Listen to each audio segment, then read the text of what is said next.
Well, this webinar is quite, I would say, welcome here because we really want to, of course, launch this project that we have. But let me. My name is Pierre Dandijinou, and I'm Vice President in charge of the group holder stakeholder engagements, specifically Africa. And I'm delighted to have you all here. This webinar, of course, is entitled,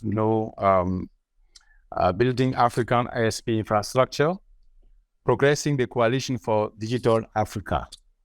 Well, as we progress, of course, you all understand why we chose, that theme.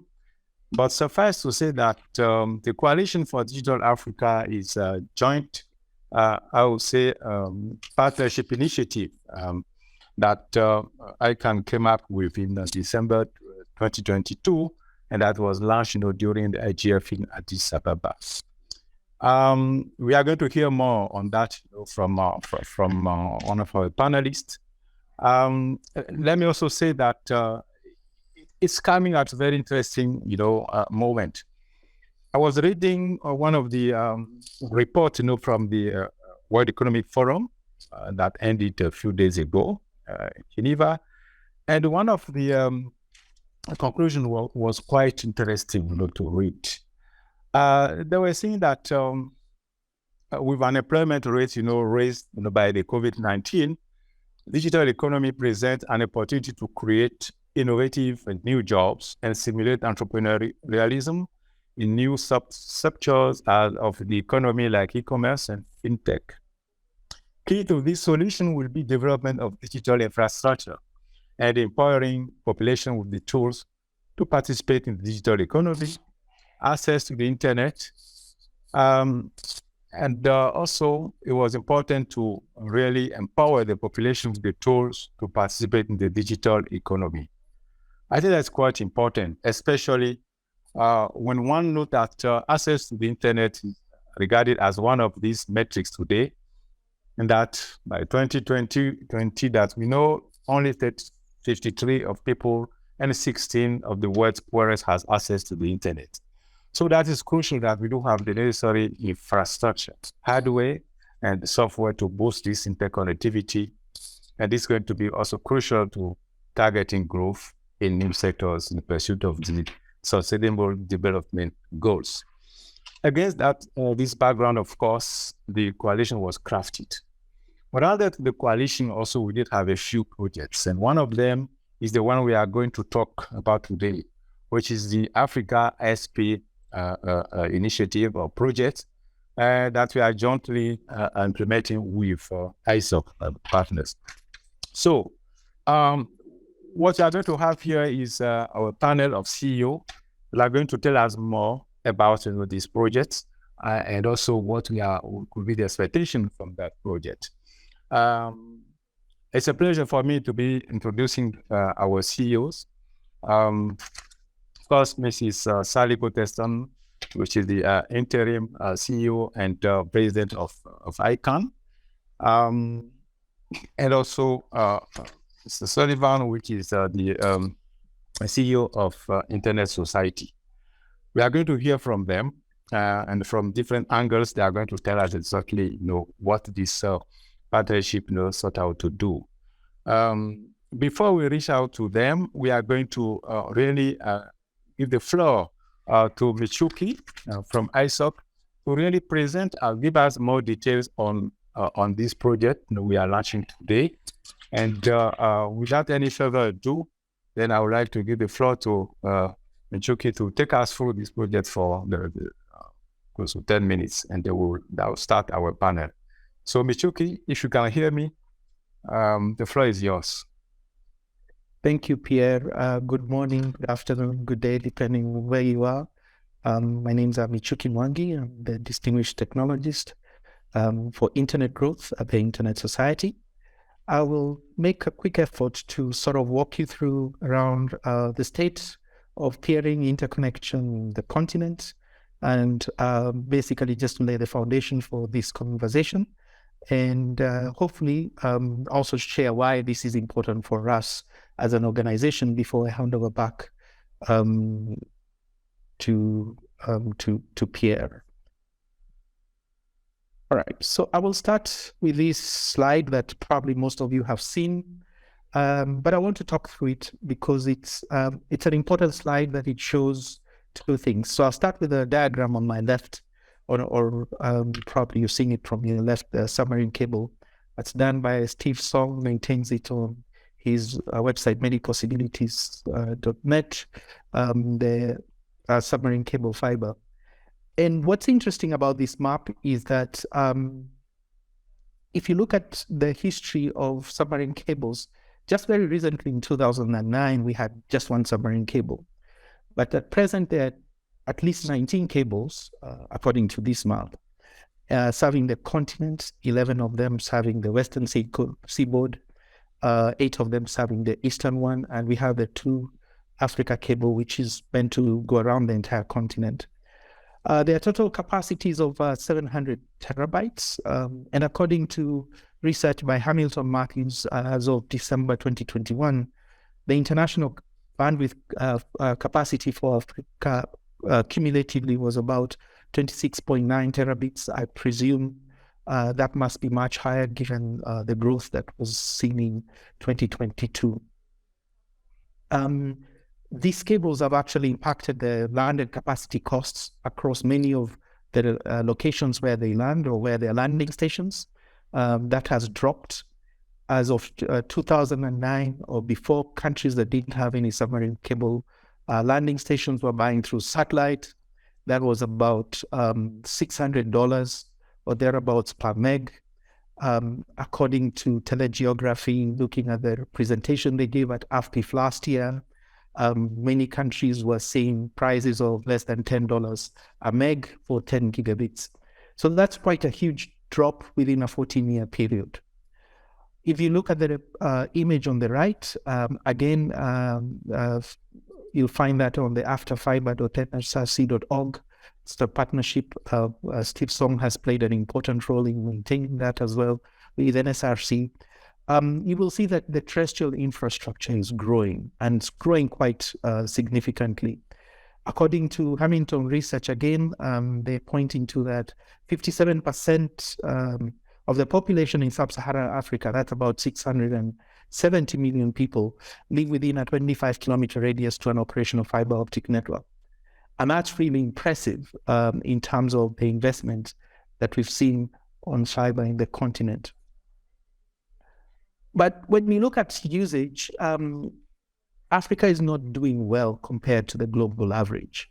Of course, there was a major jump around 2019 to 2021, partly triggered by the COVID pandemic, working from home, huge growth. Of course, there is a mobile revolution in Africa, which has really helped to expand mobile connectivity. And we all know the statistics that most people are actually getting access, especially in Africa, through mobile. But that has not brought the cost down significantly. In fact, when we do compare the cost of access vis-a-vis the income that most people earn, we'll find that it actually makes it more expensive. And so most people are not able to afford fixed connectivity for that reason. So the solution that will need to come into play, at least in many of these markets, to help bring down these costs even further, and also improve the quality of internet access that is going to be available to people in Africa, is the further development of internet exchange points. We've seen this benefit as a result of lowering the costs as a result of not using expensive international connectivity and keeping traffic local. So what is the state of peering in Africa? Well, according to FIX, there are 51 IXPs, active IXPs located in 47 countries, 47 cities across 36 countries in Africa. So I'm happy to announce that in addition to that, we helped launch the most recent IXP in Cape Verde. That happened in December 2022. And we'll be providing that information to FIX so that they can update this map accordingly. This has been I'll say a tremendous growth over the period. When we started the work around 2008, there were just about 16 active IXPs, now to 52. That's 225% growth in 14 years. And that's not just as a result of the work that ISOC has been doing, but it's been as a result of continued collaboration with many partners, organizations, stakeholders, and community experts. And I'm hoping that, and it's our hope that this partnership that we have with ICANN will help contribute to the impact that we've seen across this continent on IXP development. When we were trying to take stock of the Vision 8020 by 2020, the report actually highlighted that many exchange points across the continent were at different stages of growth. At the Internet Society, we are working together very closely with FIX and IXP operators in the continent to conduct what we are calling an annual IXP self-assessment. And the objective is really to be able to find out where the IXPs are, help them map their priorities, and see how we can actually support them to grow to the highest level, which is the stage 3, where they're actually exchanging at least over 80% of the traffic locally.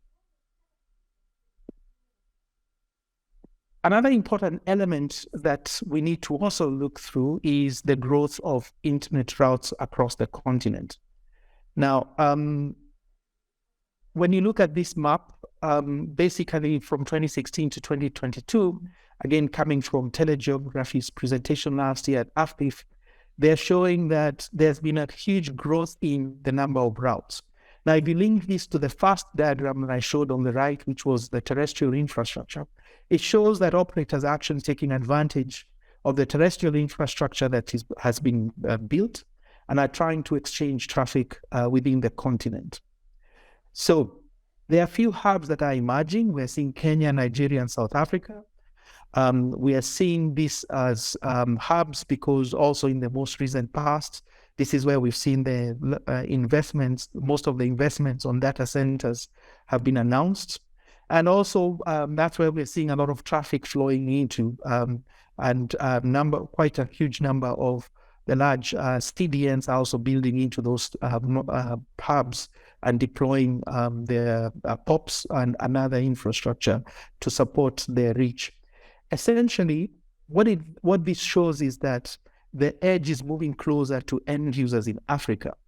And therefore, cross-border routes, parts are going to be the next phase of development where we need to invest in. And let me quickly show you why. Over the weekend, I was trying to do some tests just to see what is the reachability looking like across the continent. So I picked one service, which is the African IXP service, and it offers secondary services, authoritative name server services for over 29 CCTLDs in Africa. The servers are hosted in South Africa, and I did a trace route from as many Atlas Stripe probes as I could find across the continent. And as you can see from the results here, the Southern Africa region or the SADC region have well below 40 milliseconds reachability to that Anycast service from Africa. As you go further north, then you see the latencies going up. The East African seaboard seems to have done fairly well. There are a few exceptions, but you will see that there's good reachability in terms of latencies to that infrastructure in South Africa. But as you go north to West Africa and the rest of the continent, of course, we could do with more Atlas probes, that latency goes and shows that it's well above 200 milliseconds, and in some instances, 300 milliseconds, above 300 milliseconds. So that means that is going through to Europe before coming back to the continent. So it means that we need to start actually paying close attention to the regional connectivity, because this is just a service that is meant to serve the region in terms of DNS services. And as you can see, we are not faring well in terms of that connectivity to that key infrastructure. And so you could imagine, so this is the Anycast service, which is being used by 29 CCTLDs, try to reach any of the CCTLDs that are not on the Anycast platform offered by Afrinic. And then I'm sure you will see very, very strange numbers coming up here. So those are some of the things that we need to solve for as we go forward. At ISOC, over the years, we've been working to support the development of internet infrastructure. We've been collaborating with quite a number of operators, and we'll want to continue supporting the establishment of new IXPs, like the one I mentioned in Cape Verde, and also existing ones. We also want to continue collaborating with IXP associations, like we have with AFIX in organizing the AFPIF event, and also to help AFIX to develop its institutional capacity so that it can continue to lead the future work of IXP development and the peering ecosystem as a whole in the region. Over the past few months, we've been working very closely with AFIX as well, and also the other IXP associations around the world in other regions to promote the Vision 50/50, which is quite an ambitious vision to help keep at least 50% of all the traffic or internet traffic in emerging economies local by the year 2025. And we're hoping that through this kind of partnerships, we're going to be able to achieve that goal. So our partnership with ICANN is basically to enable and encourage to keep local traffic local, and we want to do so. We're going to do that in Africa. The key things we want to work together on is first, we're going to identify 5 IXPs that we can develop internet infrastructure over the next 3 years and make sure that they have the most impact that can be realized from them.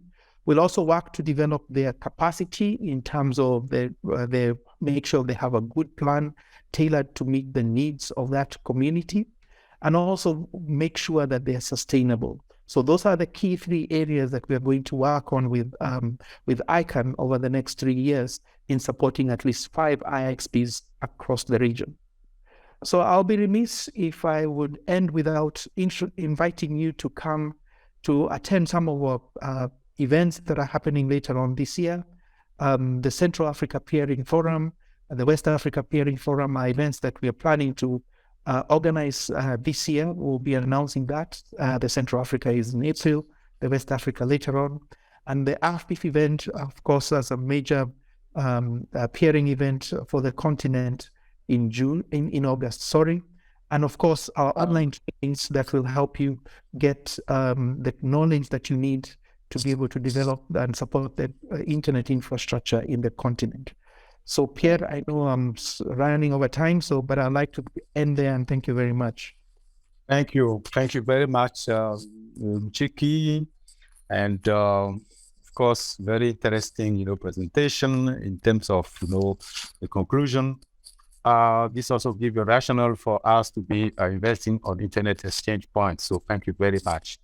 You provided a state of peering in Africa. You also gave, kind of, I would say, results, on what you've already done, and you ended up with what joint project we are going to pursue, and I think that's quite important to know. The motto from what you are saying here is about, keeping 50% of internet traffic local in Africa, which is fine. Well, all of this gave us an opportunity to now really deal into what exactly our panelists will be expecting, from this sort of joint project. And we do have here CEO and President of ICANN, like I said, Mrs. Sally Costerton. And also we do have Andrew Sullivan, the CEO of ISOC, Internet Society. We also are blessed to have, Kiel Spencer, which is the co-coordinator of the ISP, Africa IXP project. He's going to also give his impression on this. So thank you very much to our panelists. And I would like to actually have a few questions to our panelists so that they are able to dwell into why this, partnership and what could we be expecting from it. To all, one of my questions, of course, is going to be, well, to you,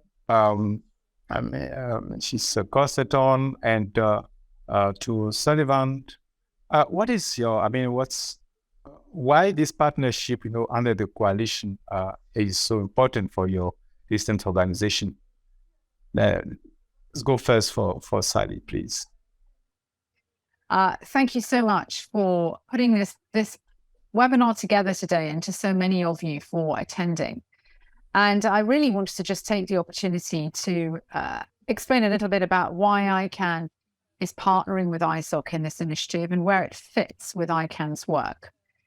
So as many of you will know, ICANN has two pillars to its operations: the technical pillar, which is about coordinating the identifiers, IP addresses and domain names, the numbers, and with the protocols, so the rules by which the data moves around the networks. And in addition to that, we are working with policy development, which many of you will be familiar with and a lot of you are involved in. And this is really about using the multi-stakeholder process to define and work out how to implement the rules by which this work is conducted. And again, using the multi-stakeholder community from Africa and around the world to ensure that to the very best of our ability, we are able to uphold our mission, which is the single, interoperable, sustainable internet. And we do it in a specific way, which is using the multi-stakeholder process, the multi-stakeholder model, to represent as far as we possibly can the world's internet users, to ensure everybody's voices are heard on an open and equal basis. And since its inception, ICANN has had it's a not-for-profit public interest, public benefit corporation. And so the benefit and the interests of the world's internet users are part of delivering our mission, taking that into consideration. And as you have said very eloquently already, my colleague has already described the fantastic speed of growth of internet adoption in Africa. I think it's the fastest single part of the world over the past few years in terms of adoption. He has made the point that it is uneven, that adoption in the cities is much faster than in more rural parts of Africa. Some countries are adopting it much faster than others. And of course, a lot of that is to do with access. So he very helpfully explained exactly where those exchange points, the undersea cables come in and the fiber. And clearly, the more of those access points you are close to physically, the easier it is for you to become active on the internet, to get internet access and to benefit from all the remarkable opportunities that brings. But equally, of course, we must always remember the question of cost.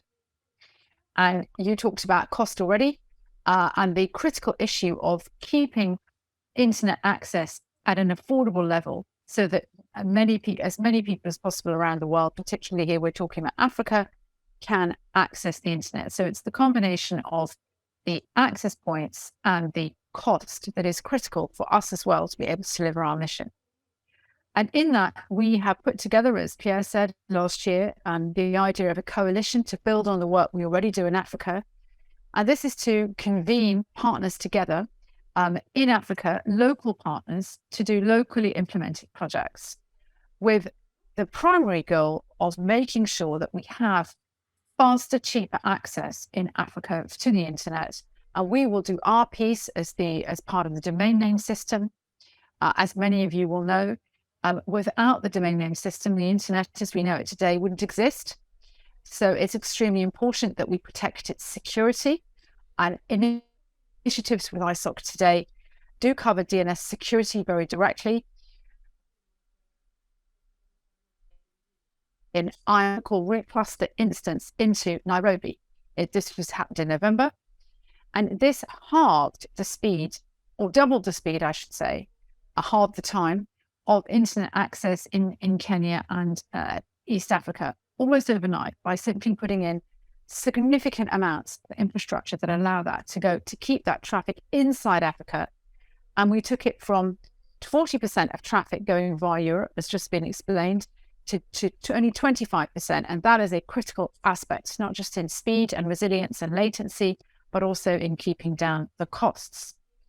So we are deeply invested in the coalition. We will we are running a secretariat, which will be launched soon, will be based in our engagement center in Nairobi, that will manage and run the secretariat on a permanent basis.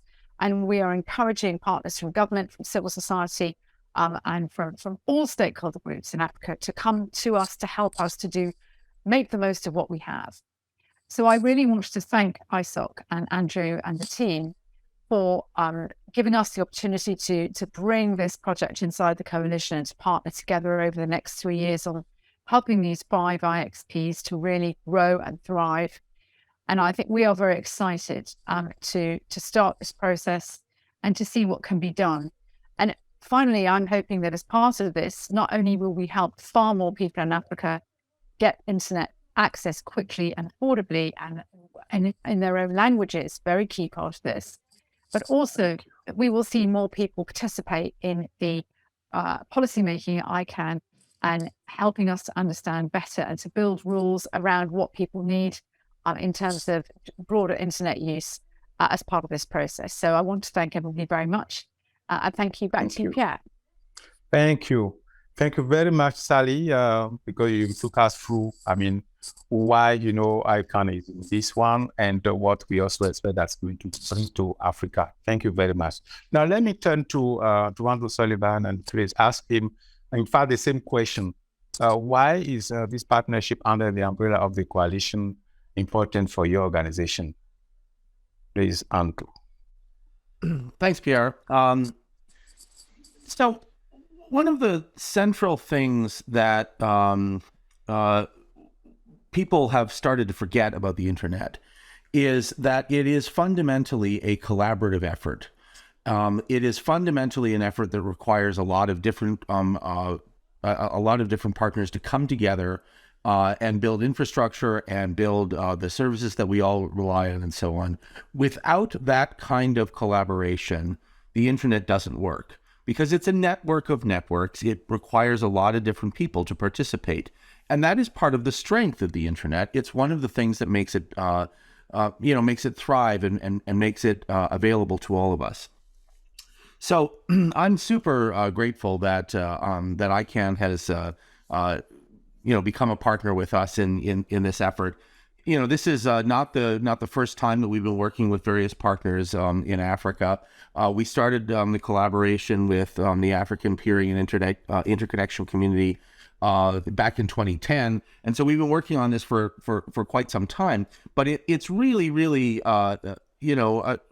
heartening to me to see the number of people who are joining with us, and I really want to thank ICANN for helping us in this effort. Now, fundamentally, the reason that this is so important is precisely because it creates the conditions of a virtuous cycle within the African infrastructure. As Michuki was showing earlier, the sort of worst case is to have everything being, hauled over long distance and expensive transit. And what you really want to do is make everything as local as possible. And so that's really fundamentally the reason that this is so important to us and why we want to engage with as many people as possible in the African context to make sure that the infrastructure in Africa is as good as it possibly can be. So I'll stop there and we can continue. Thanks. Thank you very much, Andrew, for this quite important words and also what ISOC will be doing and what you guys are expecting from this coalition. Thanks so much. I will go back again to Sally quickly. Sally, one of the ICANN's strategic objectives is to strengthen the security of the domain name system and the domain name root server system. How does this work help achieve ICANN's goal?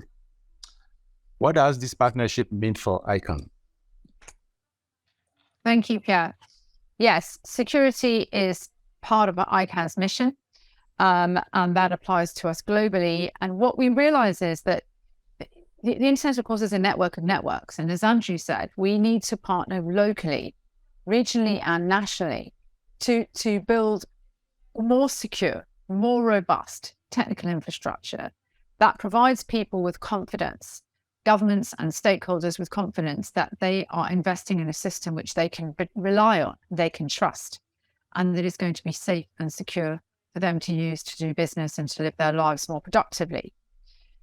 One of the areas that we are doing a lot of work with the coalition in this area is capacity development, is training, working with the universities, African universities, who are working with us on training students to understand more about the domain name security. We call it DNSSEC, domain name security, DNS security, technical protocols and training and frameworks that allow those both in the CCs, in the country code operators who are working closely in all countries around the world, including in Africa, critical partners in our local infrastructure. So we're doing specific programs, doing training with the teams in 10 specific African CCTLDs at the moment as a sort of starter project inside the coalition to give them the benefit of ICANN's specialist trainers and engineers as they have developed the protocols and the technical understanding necessary to implement DNSSEC training inside those CCs. And as I said, secondarily, doing as much as we can with academic institutions and bringing those projects into the coalition to make sure that as students go through university and they are trained to become engineers and lawyers and other participants in the internet ecosystem, they come into that knowing and understanding not just the importance of security, but roughly how it works and how to go about implementing it. So lots of work on the capacity development side, as well as hardening the infrastructure itself directly through things like the IMRS root cluster instance I mentioned in Nairobi, but also this partnership that we're doing with ISOC, which is very specifically targeted at these 5 IXPs on the ground with local partners. But improving the security and access to the domain name system will remain a big priority for us in this coalition, as well as in this project specifically with ISOC. Thank you. Thank you very much again, Sally. And just one for Andrew before I move to Mr. Spencer. The Internet Society has announced its 50-50 vision, which is an ambition, plan to keep at least half of all internet traffic in emerging economies local by 2025. How does this fall into ISOC's overall strategic objectives? So, we exist to build, promote, and defend the global infrastructure that makes up the internet. And, we're always trying to make sure that the internet is for everyone. And what this means is that you need to build infrastructure that allows everyone to access it.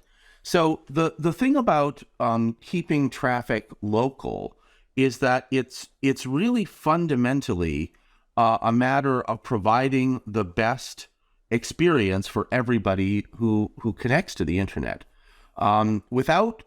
Without strong internet exchanges, what we find is that traffic is routed in unfortunate and expensive ways, and this is true wherever you are in the world. But the connectivity in Africa is particularly uneven in this respect. I think Michuki was showing that to us earlier. It's getting better, but it continues to be an area where we need to invest and build these kinds of exchanges in order to make sure that we have a truly resilient internet. The other part about this, and something that people I think have probably forgotten because the internet for many of us is so ubiquitous, is that the internet's approach to building infrastructure depends on a lot of redundancy and a lot of local interconnection in order to provide a really, really high quality service. And that then creates, again, a virtuous cycle in which people find the internet is more reliable, so then they start relying on it, and then they use it more, and that creates more demand for the networks, and that creates a positive feedback loop in which the networks get better and higher quality and so forth, and you get more interconnection. And internet exchanges are a critical part of that. They're a key way of making sure that will scale properly. And so that's the kind of investment that we want to make in order to make sure that people have access to the internet, that they can take advantage of this marvelous tool that is helpful to human development. Also, then once you have this positive feedback loop, what you start to get is an understanding that the internet is there and it needs to remain there. And so you stop getting, various kinds of interference in which people try to shut the internet down and so on.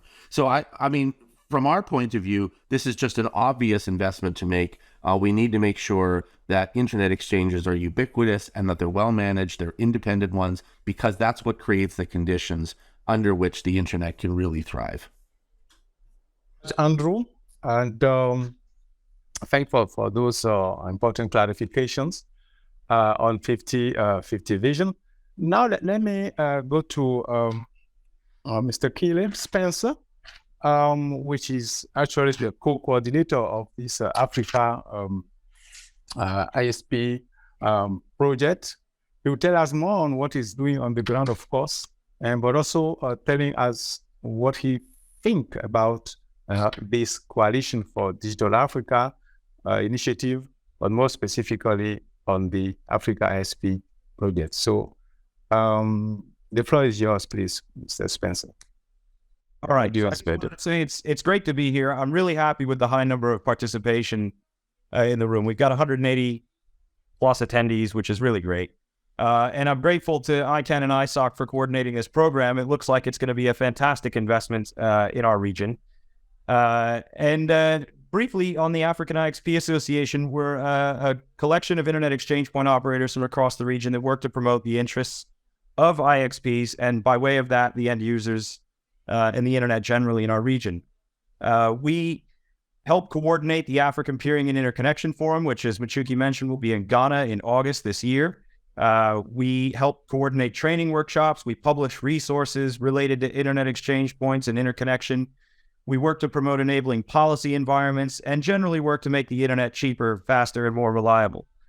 IXPs, as Michuki mentioned and others mentioned, are in various stages of development. We've got everything from sort of smaller inland regional IXPs like in Uganda. We've got sort of inter-regional IXPs like in Djibouti. We've got brand new startups like in Cape Verde. And we've got some of the largest IXPs in the world like in South Africa. And everything in between. And so what's really great about this project from our point of view is that it can support a wide range of internet exchange points, like ours, which has just gone multi-site, for example, or startups like in Cape Verde that might need equipment donations, or others that might be expanding into carrier-neutral data centers and need some business development support to try to attract enterprises and so on. And so we're really looking forward to this. I think it's a really exciting opportunity, and we encourage internet exchanges across the region, regardless of your state of development, to apply to be one of these spot IXPs, because it can be very beneficial. Has been working with us in the region for a long. They've got a great track record working with internet exchanges to really positive outcomes, and so we think this is going to be a really good thing. Thank you very much, Kyle. Now, I'd like to I have a question for everyone before we really have our Q&A, session, because I'm seeing a lot of questions, coming up here. And the question for all of us should be, of course, you already responded partly to this one, and Caleb, but still I'm going to go for it. How does this initiative under the coalition contribute to a sustainable peering infrastructure that stimulates the development of local internet ecosystem and cross-border interconnection? This is quite important, in Africa, especially when you consider, what the digital, policy of the Africa Union is saying, connectivity. Tell us then more about your capacity development efforts. We heard some of this from Sally, but you can still come up, Sally, if you have anything to share this question, how this initiative could contribute to all of this effort. So this is going to be 1 or 2 minutes for your views here before we actually open up to the question from the audience. So whoever want to pick it up. could be Andrew, Sally, Pierre, this is for you.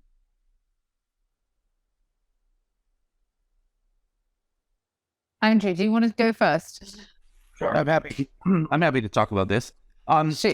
So one of the things that's important to recognize is that the way the internet thrives depends on a lot of local capacity, local capability, and local interconnection. That's really the case. That's really the best circumstance for making sure that the internet is ubiquitous and accessible wherever you happen to be. And so the reason that we continue to believe that, we need to keep investing in internet exchanges. I mean, there is some logical point in the future where, where we won't need to be investing in internet exchanges because we'll have very, very good connectivity everywhere. But we continue to have to struggle with this in a lot of locations, not just in Africa, but especially in Africa right now.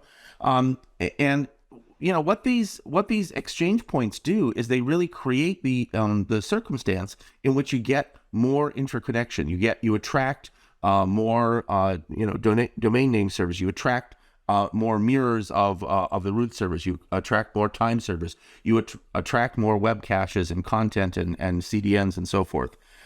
You also increase the density of interconnection among the various network providers in the area. And that density of connection is how we get a reliable infrastructure. The internet is kind of magical in that we've managed to build a reliable system out of unreliable parts, and internet exchanges are a really central part of how to do that. So that's the reason we want to do this. Of course, those exchanges need to be well managed. They need to be not just properly managed, but they need to be independent. They need to be neutral, so that anybody can come and join and participate in the exchange. And what we find then is that you get higher reliability and higher availability of the network more generally. So that's really the reason that we continue to invest in this. And I think it's a critical thing that we need to continue working on, with all of the participants within a region. Thank you. Thank you very much for this. Sally, you want to add anything on this? Yeah. I just wanted to build on what Andrew was saying about encouraging density and this idea that everybody is welcome. And we want everybody, I think one of the things that is many things are important and exciting about growing the IXP structure. But one of them is it allows you to take that bring all your stakeholders together around a very specific regional project, which has very rapid gains. People can see the benefits very quickly. And to your point, Andrew, I think something else we've seen and how important it is the growth of an ecosystem. So it's partly technical. We're talking today primarily about the availability of actual technical access to the internet. Straightforward, on, off, can you, can't you do it affordably? Once you've got through that barrier, which is huge, as you rightly say, we know it's a major, major factor in terms of turning all that undersea cable and fiber infrastructure into access, into real people's lives. Then you want to bring people together to do something creative. And that means build businesses, build an ecosystem of ISPs, of domain names, of registries, of registrars, of internet players, internet businesses. Because we know from watching the way the internet's developed around the world, this is how we did it. That's the magic. I mean, it's not all the magic, but it's all these pieces coming together. First, the internet infrastructure itself. Otherwise, obviously, you haven't got any internet at all. And then once you have that, you're building these extraordinary communities of interest. And this way that we do it in the internet space, which is, I think it's not unique, but it's very unusual, which is this multi-stakeholder, this flat, equal, everybody speaks with the same voice.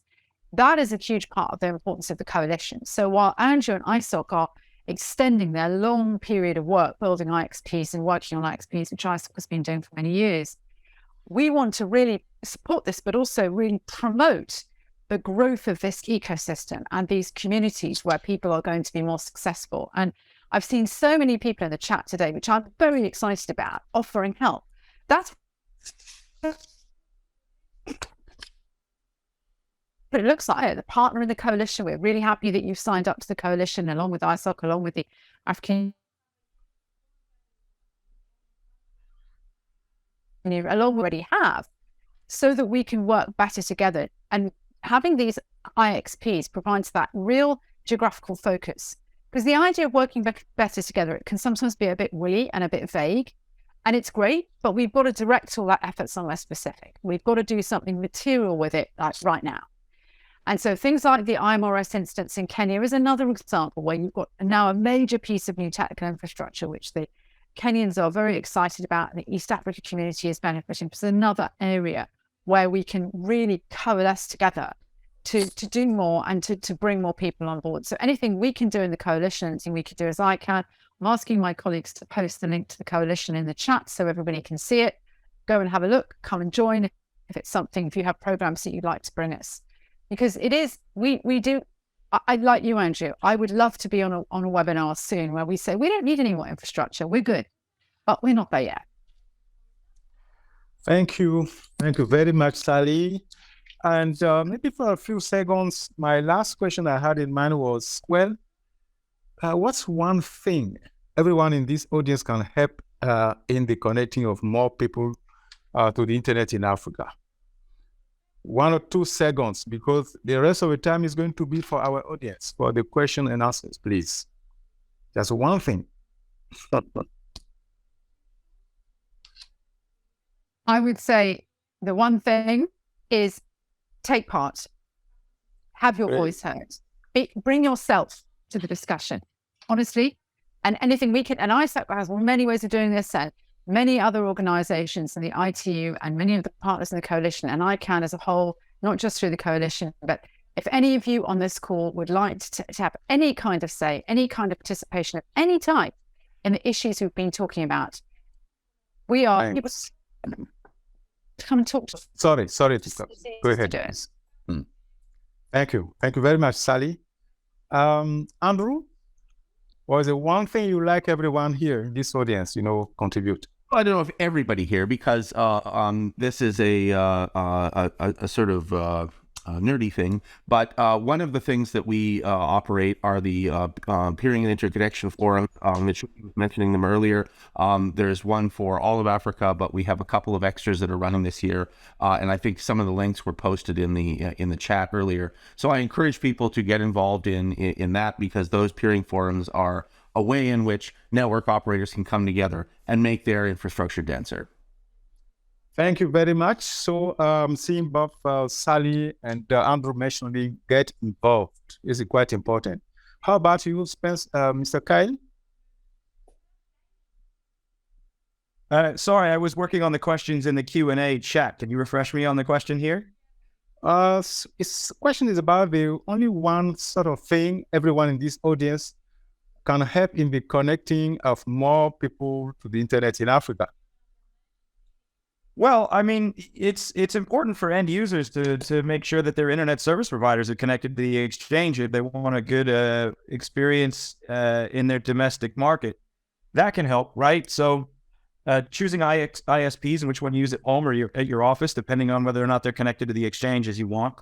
Mm-hmm. And also just, being part of the community is a really big help. I mean, knowledge and capacity building is a big part of what we do, and general awareness among the public and within the industry is really helpful and indirectly leads to a lot of conversations that push things. Thanks, Kelly, for those words. And now to our audience. I know we have a few questions. Now, how do I have anyone to read out this question for me?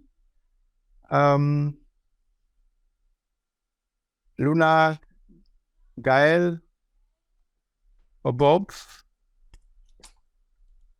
Okay, we do have 10 more minutes, and I'm seeing 13 questions. Not sure how we are going to deal with what we are going to manage. The first question, wow, it's too long. Okay, the question coming from Mr. Sosuya Amevi, what has been the Coalition for Digital Africa's progress in developing African IXP infrastructure? Well, anyone want to take this? Although I have the impression that it's already on the chat, the answers there. The other question is, how does the Alliance intend to ensure the long-term viability and upkeep of ISP infrastructure in Africa? Any of our panelists want to? I mean, my understanding of this project is that it can cover everything from equipment to business development. And one of the big challenges that internet exchanges in our region face is becoming commercially or financially sustainable. And I imagine at least, some of the effort behind this initiative will go to helping to mature exchanges that are trying to get port fees or other forms of revenue so that they can be sustainable in the long term. Thank you. Well, I'm going to go quite quick because Mr. Sosu has lined up himself, 8 to 10 different questions. Let me give a chance to all our questions. Wafa from Alphenix saying, ISOC, can we work on North Africa like WAPIF and CAPIF? Sure. The nice thing about peering and interconnection forums is that they reward participation and collaboration. So yes, if we have a community of people who want to work on that, then of course we can work on it. Okay. Now I have Asma. Is there any facilities or peering between SP in Africa to be African traffic local, to keep African traffic local? Not quite sure about this question, but I think we did have already some answer for it. Unless Kyle, you want to come back on that? Sorry, the question again? Is there any facilities or peering between ISP in Africa to keep African traffic local? I don't fully understand the question, but well, I'm not so understanding this thing, but well, we are going to keep anyway those questions, and please, Mr. Awad, you can just get back on us. Now, let me take another question quickly, since we do have 5 minutes more. I think there is. I think I get it now that I read it in the chat. I think it's a question about interconnecting IXPs, and that doesn't necessarily have the same benefit that people might imagine. In terms of keeping traffic within the region localized and not just within local markets, there is an increasing amount of cross-border fiber and networks that are peering at exchanges beyond their own domestic borders, and so that's happening naturally over time as the infrastructure between countries gets built. So that is happening, to answer the question. Okay, but I think that's more or less the other question from Daniel Akufo. Question being, are there any research or work on bringing some form of structure into the ISP community? For example, interconnection of ISPs in a country, say Ghana, to other countries in the region. So transborder connectivity. Any take on that? Well, I think the evidence, that there is in fact an African IXP association, is, yes, there is obviously efforts for people to work together. But I think what Kyle was sort of suggesting is that it's a little more complicated than just interconnecting all the IXPs. This isn't like a phone system, right? It's not this kind of hierarchical model in which you sort of progressively connect more and more. Instead, it really is a dense interconnection effort that you have to undertake. Thank you. So now, just to add to that, for example, over in West Africa, you've got Ghana and Togo and Benin and so on. And network operators in Togo in particular, and also Benin and other places inland, will reach out their networks to the Ghana data centers and internet exchanges and interconnect there. And that's how the regional traffic is localized. Yes, that's great. Just this one example, right? It's not really about interconnecting exchanges. It's about networks reaching out to region exchanges. Great. Now we do have Chancel Mbara. Here is her question, well, in French. Quels sont les critères de sélection pour le choix de... What are the selection criteria for those 5 IXPs? So 5 ISPs, countries. So I think that question should be for ISOC. We generally speaking, Go ahead. we work with a community that's ready to go. So this is a little bit of an opportunistic effort, in that we always try to make sure that we've got a community that's ready to go. We've got people who are willing to put the work into building an IXP. We've got people who are invested in making sure that this is valuable, and some of that is actually the demand from the rest of the world as well. Like, I definitely will connect to this IXP if it's in this location, because we sometimes see the kind of, I think there was another question that actually said, made this observation that, IXPs are not a build it and they will come kind of technology. You really have to have a community already going. And, and you've got to have sort of informal interconnection, habits already working and so on. So that's the basis on which we select which ones we work with. But if the hidden question underneath this is, how come my IXP isn't involved? Well, that's actually a good sign, because what that tells us is, there's more demand here, so there's more work for us to do. Great. We do have a question from MTN Benin, and it's an offer. What can we do from our side to add value, to the project? Any take on that? Sally, any idea what they could be doing to add any value?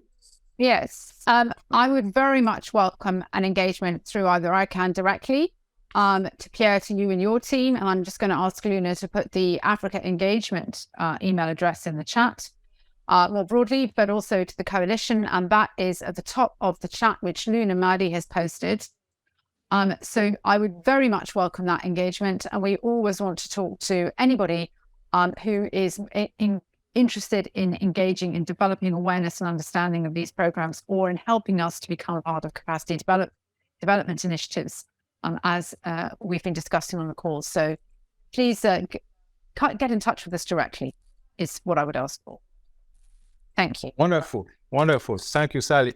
I'd also just like to jump in real quick, because I was just in Benin, and I would encourage the gentleman from MTN to reach out to his colleagues at ISOC and at the government, who are all collaborating together on the IXP to try to take advantage of this opportunity. And maybe there's a way to work together to develop the exchange locally in Benin. And feel free to get in contact with me as well if you'd like some contacts. Thank you. Wonderful. We got an offer from ITU, Anna-Rachel Ine, offering advocacy for this project, and I really thank you, Anna-Rachel, for that. One other question I have was about the criteria, but I think we already provided some answers to this. Mark Briere says various ISPs in Europe have interconnected their network. The main reason was to help small operators to peer to other regions and networks. Why the 50-50 project? And ICANN and ISOC strategy does connecting ISPs is part of it. Anyone understand the question? Yeah, well, I mean, there's nothing, there's nothing structural preventing IXPs from exchanging traffic between them. But I think, as Kyle suggested earlier, that isn't the fundamental effort here is not to interconnect IXPs, because actually that's kind of not that hard. The really important thing is to get the traffic exchanging in the first place. The biggest barrier here remains a lot of very nationalist interconnection, where people try to keep traffic like within their political borders, rather than taking advantage of geographic proximity and easy interconnection. What we see are a lot of sort of artificial barriers even between countries within Africa, and I think that is and Africa is by no means alone in this. This is a very common problem throughout the world. But what we want to do is remind people that the internet is really built in such a way that interconnection is easy and fast and relatively inexpensive. And what you really ought to be doing is trying to, build those interconnections widely so that you have as much redundancy as possible, so that you don't have outages, so that you don't have single points of failure, and so on. So it isn't really the central issue is not so much interconnecting IXPs as getting the habit of interconnection to be one that is just a natural thing to do. And if we do that, then, IXPs are going to exchange traffic too, because they're close to one another. Great. Well, guys, we do have one challenge again. I have maybe 2 minutes, maximum 3. Our panelist also has to drop some time. Please, I have a question from Asushi Yamanaka. Asushi is a good friend from Japan, from CICAD. How do you foresee this initiative connect with DPI, Digital Public Infrastructure, which is being discussed in such global fora as IGF, OECD, G20? It will be one of the topic under G20 at India in 2023, the UN as well. So he is trying to see if there is we are foreseeing any link or connection with digital public infrastructure project. Well, I think this is just an instance of it. I have to be honest, I'm not super keen on these very high level abstractions like digital public infrastructure, because from my point of view, what we really ought to do is say, okay, well, what do we want to build? And now let's go build it. And so from my view is that internet exchanges are digital public infrastructure. We should invest in them. This is what we're doing now. And so now we're building it. I think that's that's a natural way that the internet got built in the first place. People getting together and deciding, hey, we want one of these, so we go and build it. We don't have to wait around for permission. We don't have to wait around for the IGF or the OECD or the G20 or anything like that. We can build it ourselves. And so that's what we're going to do. And I think that's the opportunity that faces us every day on the internet, to say, hey, what is it we need now? Now let's go build it. Thank you very much, Andrew. There are so many questions, but I need to wrap up. I would like to just give our panelists, a few seconds if they have anything to share. And in the meantime, the whole team from ISOC, from ICANN will be available. And for Pierre will ask, the question we did not, answer, please, we are going to take them, and provided you have your email address, we'll make sure that you have, some answers from the panelists as well. Please bear with us. So, yes, 1 second to each of my panelists before we close this call. If I could, thank you very much. I just wanted to follow up on what Andrew just said about DPI, about the private public infrastructure. I think from our perspective, a critical priority is maintaining understanding and dialogue with governments and stakeholder groups and the IGOs. So we will be at the IGF. We are already participating in the IGF, the OECD, and of course at ICANN we have the Government Advisory Group. We have our own GAC, as we call it. And it's a very unusual setup. We have 200 of the world's governments participating at ICANN itself. So we consider it to be an absolute priority to be raising awareness, and we do all the time. In fact, it's one of the CEO's top 10 goals for this semester, is this initiative. And that is why, one of the reasons why, is to make sure that the global influencers outside Africa, as well as inside Africa, African governments and global IGOs are aware of what we're doing. Because I'm with you completely, Andrew. I think keeping people informed is important, but doing things is really important. And doing what we can do promptly and efficiently and working together on very practical things like this. I'm with you. I'm a big fan of that. But I want to make sure that we do that in partnership with keeping stakeholders briefed and understanding why those things matter and how they participate in that in terms of how they look at things like regulation, how they bring these things together, and it becomes a more comprehensive understanding for them. But thank you very much for participating. Great. Thank you, Sally, also for taking your time to be with us. We appreciate it. Well, Andrew? I'm looking forward to the success of the collaboration. We've got lots of history that tells us, hey, this works well. I completely agree with Sally that it's absolutely critical that we keep the communication wide open and that everybody understands what's going on, why these things are so important. That's part of the reason that we need to collaborate with lots of people in order to make sure that this works. But fundamentally, I think that, what we're embarking on here is, is this opportunity to make sure that the infrastructure in Africa gets better. And I think that is, from my point of view, always something that leaves me hopeful. Thank you. Thank you very much, Andrew. Mr. Spencer, your 1 second word to close. I'm just really grateful to ISOC and ICANN for all the work they do, including this program, and I'm looking forward to collaborating with them and the rest of the community on this project. So thank you all very much, and it's great to see so many people. Great. Thank you so much. Thank you to all. Sorry, we didn't have much time to respond to all questions, but like I said, we will be in touch with you. And of course, we are also expecting, waiting for your collaboration so that this, initiative, have a kind of impact on connectivity in Africa. Thank you all, and have a great, afternoon, evening. Thanks for now, and bye. you. Bye for now.